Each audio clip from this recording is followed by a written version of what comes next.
Berawal dari razia kendaraan dan masker, seorang anak di bawah umur diduga dicabuli oleh oknum anggota polisi berpangkat brigadir di salah satu hotel di kawasan Kecamatan Pontianak Selatan pada Selasa sore lalu. Saat razia, korban tidak menggunakan masker serta tidak mengenakan helm saat berkendara. Karena tidak mampu membayar sanksi denda sebesar Rp250.000, lalu korban dipaksa oleh oknum anggota polisi berinisial DY melayani nafsu bejat oknum polisi tersebut. Setelah itu korban ditinggal pergi hingga pada Selasa malam korban dijemput keluarganya pulang ke rumah. Korban mengungkapkan jika dirinya dipaksa minum segelas air putih yang membuat dirinya tidak sadarkan diri. Bilangnya dia ngomong lagi, enggak.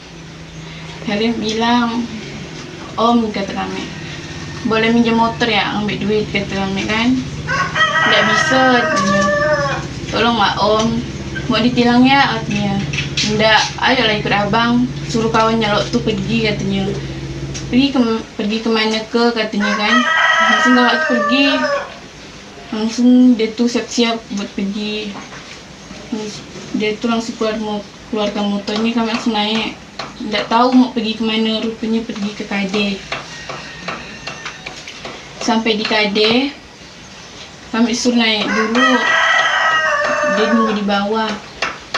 Dan itu dia langsung naik ke atas, dia buka pintu kamar. Masuk, dia langsung matikan lampu, dia beri minuman. Bekas dia, nggak minum, dia itu keadaan nggak sadar.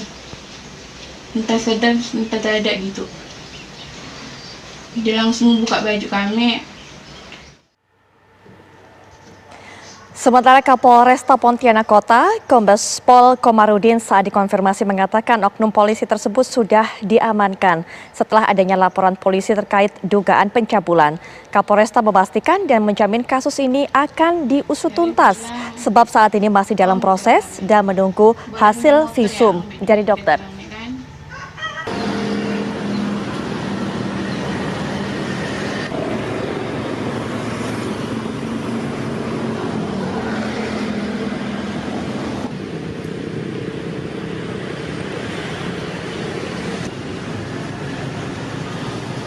Dan pemirsa, untuk bisa mengetahui bagaimana perkembangan terbaru dari kasus ini, kalau tadi kita sudah mendengarkan kronologi dari korban, kita juga akan mendengarkan update kasus ini dikatakan disampaikan oleh Kapolres Pontianak Kota, Kombes Pol Komarudin. Assalamualaikum warahmatullahi wabarakatuh. Selamat malam, Pak Komarudin.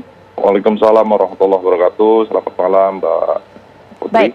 Pak Komarudin, ini dari informasi yang kami dapatkan bahwa sebenarnya oknum polisi ini tidak bertugas di lapangan. Tapi kemudian bagaimana dia bisa terlibat dalam proses razia di lapangan ini, Pak Komarudin? Betul. Terima kasih Mbak Putri. Pada kesempatan ini kami luruskan dulu yang pertama bahwa benar yang bersangkutan bukan petugas lapangan ataupun tidak diseprinkan sebagai petugas Gatur Lalin, sebagaimana yang kita tahu bahwa petugas personil polisi lalu lintas terbagi, ada yang bertugas di staf dan juga ada yang di lapangan. Yang bersangkutan bertugas di bagian Tikiasa ataupun staf, dan pada saat kejadian bukan sedang operasi penertiban ya, atau kegiatan penertiban ataupun razia.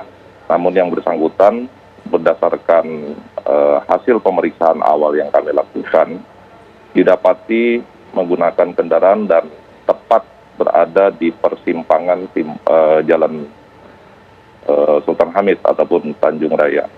Nah, di sanalah ditemukan bahwa yang bersangkutan menggunakan kendaraan yang depan atau yang membonceng rekannya menggunakan helm dan front tidak menggunakan helm, sehingga diamankan, dibawa ke pos. Oleh karenanya kepada yang bersangkutan saat ini sedang menjalani proses pemeriksaan. Seluruh proses hukum sedang berjalan, baik kode etik kepolisian termasuk juga pidana umum berdasarkan laporan yang diberikan. Baik, Pak Komarudin, apakah sebelumnya pelaku sudah pernah melakukan hal seperti ini? Dari catatan yang ada, pelanggaran yang dilakukan oleh pelaku sebatas pelanggaran-pelanggaran disiplin ya, seperti mungkin tidak apel dan lain sebagainya. Memang tercatat yang bersangkutan termasuk personil yang dalam pantauan kami terkait dengan masalah disiplin. Namun untuk permasalahan yang ini baru pertama kali terjadi. Baik, selanjutnya Pak, hasil visum korban seperti apa Pak?